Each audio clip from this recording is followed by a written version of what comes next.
Halo semuanya, Assalamualaikum warahmatullahi wabarakatuh. Apa kabar semuanya?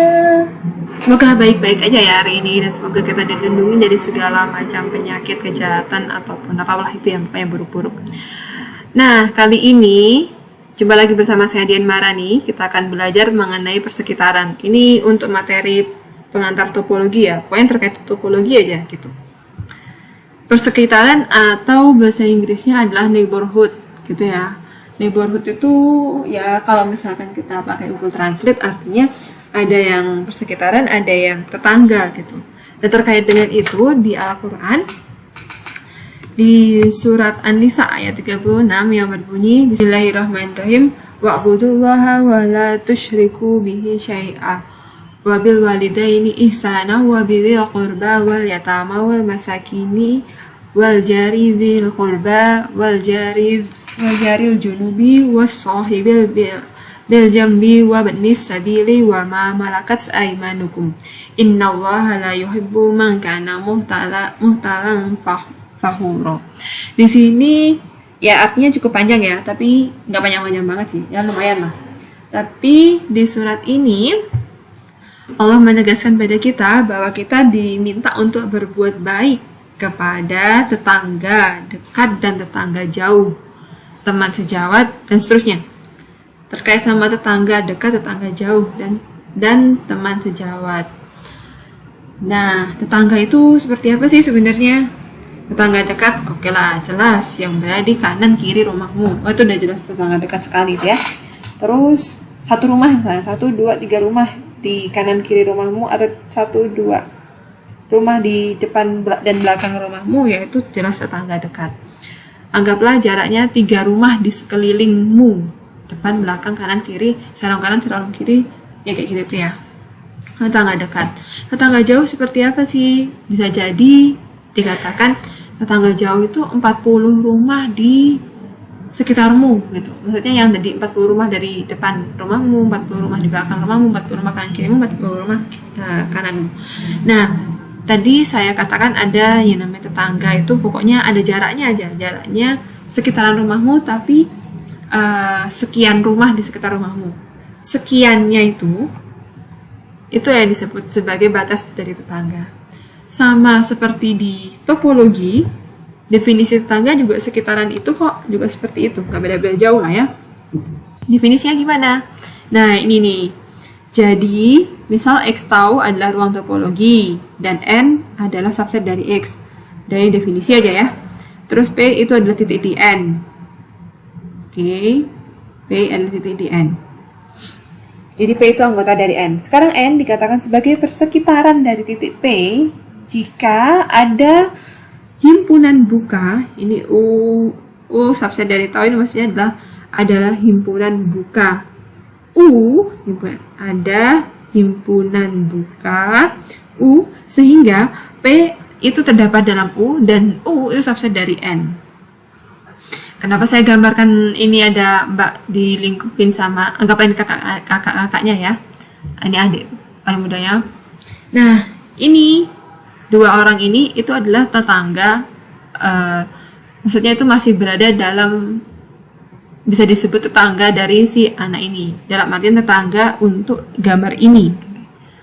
Jadi maksudnya gimana sih? Jadi sekarang gini, X-nya itu adalah suatu topologi, X, tahu ruang topologi. Udah ya, nggak usah saya jelaskan gimana nya. Pokoknya topologi itu seperti itu aja. Kalian kalau bingung lihat video saya sebelumnya. Nah, terus ada himpunan N, himpunan subset dari X ya, N subset dari X. Andaikan ini semua adalah X-nya, seluruh layarnya adalah X-nya, N itu adalah, misalkan saya buat N-nya itu ini, bentuk ini. Bentuk apa ini ya? Bentuk setengah lingkaran tambah agak panjang dikit lah, setengah lingkaran agak panjang dikit. Ini N-nya, kan subset dari X nih. Nah, dia dikatakan sebagai persekitaran dari si mbak ini. Kenapa gitu?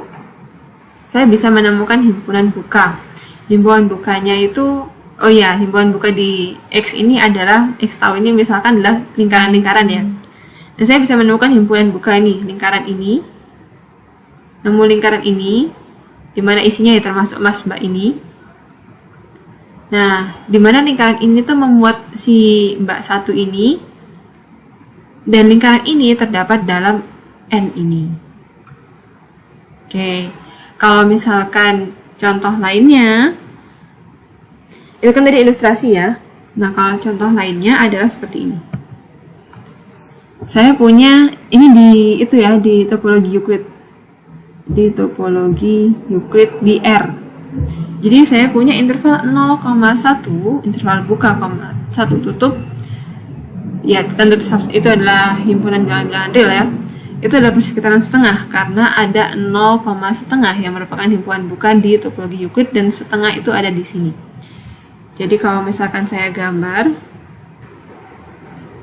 ini saya punya titik 0, di sini ada 1, dan di sini ada setengah.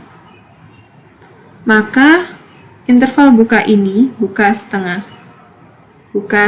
tutup, ini adalah persekitaran dari setengah. Karena saya bisa menemukan interval buka ini, koma ini. Oh, astagfirullah. Ini saya ada kesalahan ya, ini bukan setengah, tapi ini 1. Ini juga bukan setengah, tapi 1. Karena saya bisa menemukan interval, atau bukan 1 pun juga bisa dibuat 3/4 misalkan, kayak gitu. Misalkan ini bukan 1 ya, tapi 3/4 juga bisa. Jadi, oke, saya ulangi, ini salah ya tadi ya. Jadi ini interval 0,1 itu adalah persekitaran dari setengah, karena saya bisa menemukan interval buka 0,1, atau saya bisa pilih 0,3/4 gini aja.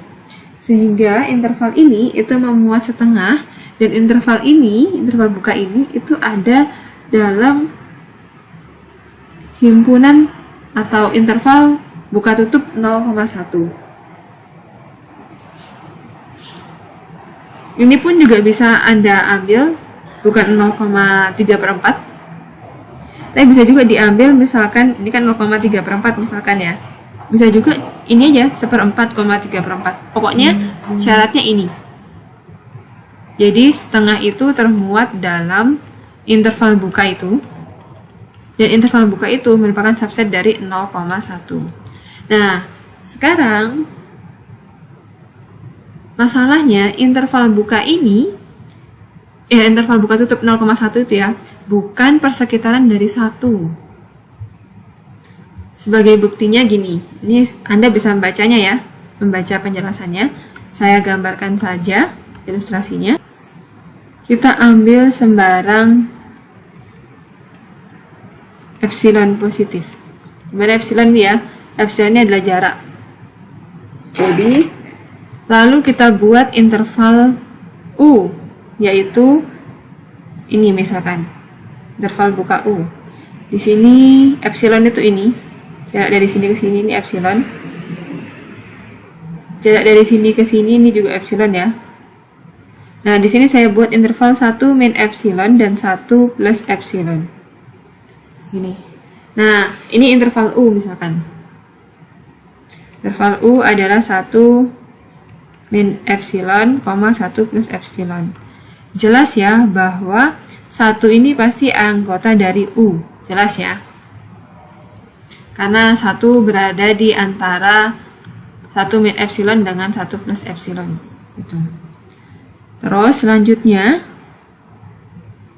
1 termuat dalam U. Nah, kalau misalkan kita mau membuktikan bahwa ternyata U itu 0,1 itu adalah interval, maksudnya persekitaran dari 1, berarti kita harus tunjukkan yang ini. Yang ini. Mana ya? Harus menunjukkan yang ini. Nah, sekarang masalahnya di sini kita udah punya U sembarang ini, kita mau tunjukkan bahwa ternyata U ini termuat dalam 0,1. Tapi gimana dong itu? Gini, tadi saya punya keadaan seperti yang ini. Sekarang ambil sembarang titik Y, nggak sembarang sih, ambil titik Y, dimana Y-nya ini adalah ini 1 plus setengah epsilon. Jelas ya, Y ini ada dalam U. Karena di sini 1 min epsilon, 1 plus setengah epsilon, dan di sini 1 plus epsilon. Y ada dalam U. Masalahnya Y itu dia dalam U. Masalahnya Y itu tidak terdapat dalam 0,1, interval 0,1 karena keadaan yang ini. Oleh karena itu, Y-nya kan tidak berada dalam interval 0,1. Kalau Y ada dalam U, tapi Y tidak ada dalam interval buka 0,1, maka dapat disimpulkan bahwa U ini bukan subset dari 0,1. Nah, kalau seperti itu berarti tidak berlaku dong keadaan yang sesuai definisi. Tidak berlaku keadaan ini. Kalau tidak berlaku ya berarti interval buka 0,1, interval buka tutup 0,1, berarti itu memang bukan persekitaran dari 1. Nah, contoh yang kedua adalah ini. Jadi kalau misalkan kita punya suatu himpunan buka, maka gimana himpunan buka itu pasti merupakan persekitaran dari setiap titik di dalamnya.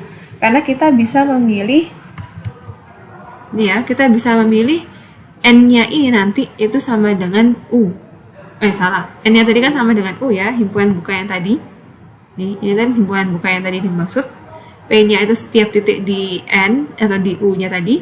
Nah, U yang ini itu adalah U yang himpunan buka yang diomongin tadi yang menggantikan N itu. Jadi intinya setiap himpunan buka itu adalah persekitaran untuk setiap titiknya ya. Nah, kalau kayak gitu apa dong yang bisa kalian simpulkan? Kalau misalkan ini setiap himpunan gini, oh iya, ini omonginnya kita semesta bicaranya di topologi Euclid ya sekarang ya. Nah, kalau misalkan interval ini adalah persekitaran untuk setiap titiknya, kalau begini itu ini bukan persekitaran untuk titik yang di sini, lalu bagaimana kalau intervalnya seperti ini? Nanti kalian cek ya, pasti dia bukan persekitaran untuk titik yang ada di ujung-ujungnya.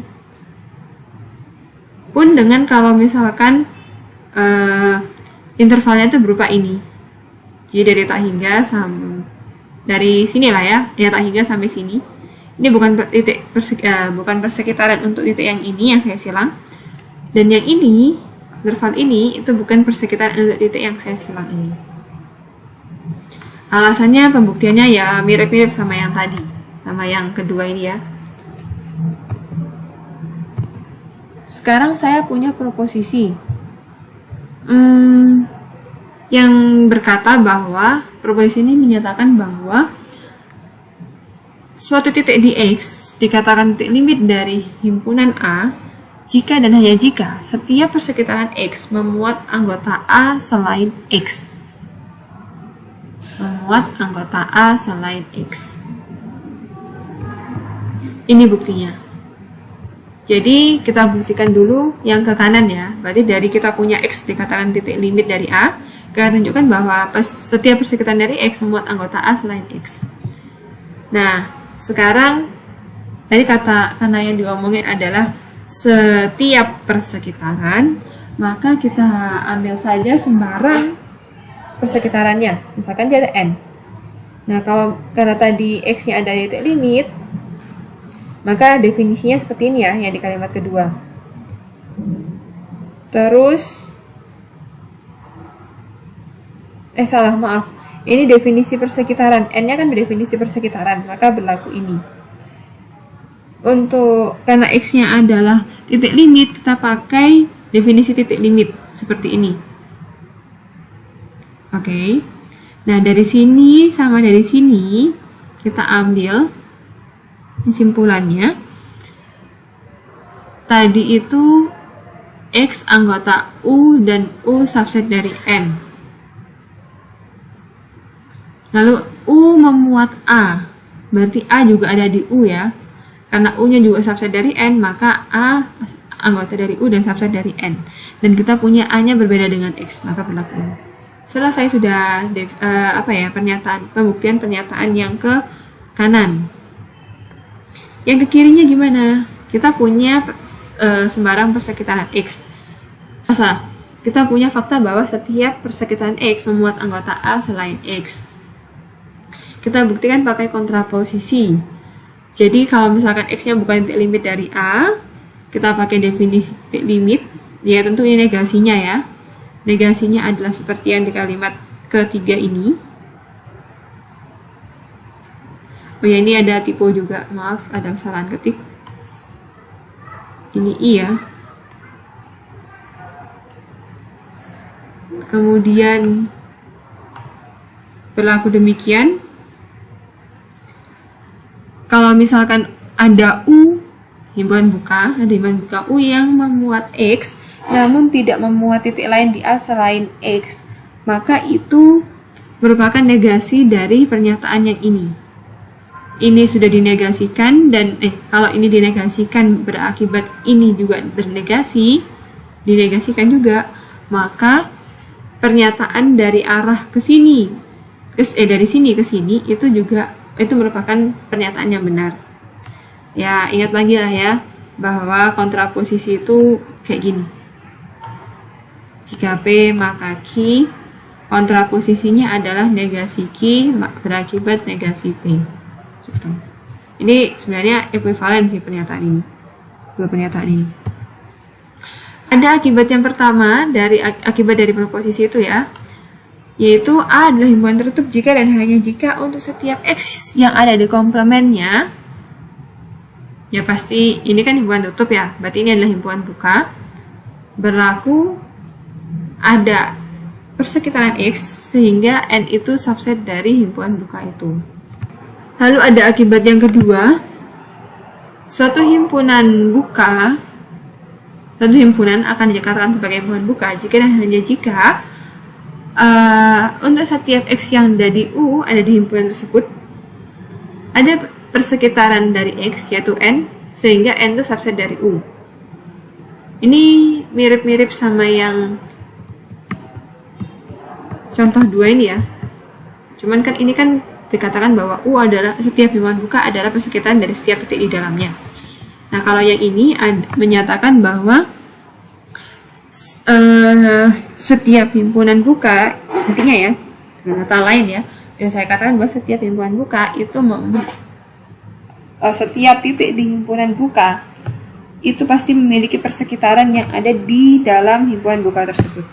Pembuktiannya adalah sebagai berikut. Ke kanan dulu, misalkan U-nya adalah himpunan buka, maka berdasarkan contoh yang ini tadi, kita punya bahwa U adalah persekitaran dari X untuk setiap X di dalamnya ya. Nah, karena U adalah persekitaran X, pakai definisi persekitaran aja, maka nanti berlaku ini. Untuk arah sebaliknya, kita punya fakta bahwa ini ya, fakta yang seperti ini, saya sebutkan aja seperti yang ada di sebelumnya. Lalu kita pilih U itu adalah X buang A. Untuk A ini adalah suatu himpunan subset dari X, gitu aja. Nggak tahu himpunannya buka atau tutup, karena kita akan menunjukkan nantinya bahwa A ini ternyata adalah himpunan buka. Nah, ini sekarang disubstitusi ke sini, ini cuma substitusi aja. Sekarang berdasarkan akibat 1, ini akibat yang ini. Untuk setiap X yang ada di X buang A, ada N yang merupakan persekitaran X sehingga N subset dari X buang A. Kalau berlaku demikian, maka A adalah himpunan tertutup. Nah, tadi kan A-nya berarti himpunan tertutup dong kalau berlaku gitu. Akibatnya, komplemennya yaitu U itu adalah himpunan buka.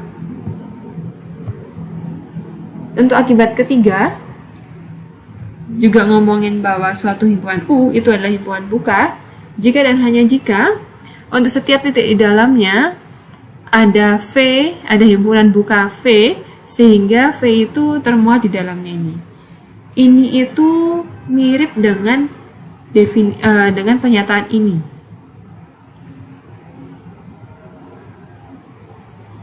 Cuman apa dong bedanya ini dengan ini? Coba dipikirkan ya. Kalau mau jawab boleh kok di kolom komentar. Oke, sekian dulu untuk hari ini. Gracias. See you next time. Wassalamualaikum warahmatullahi wabarakatuh.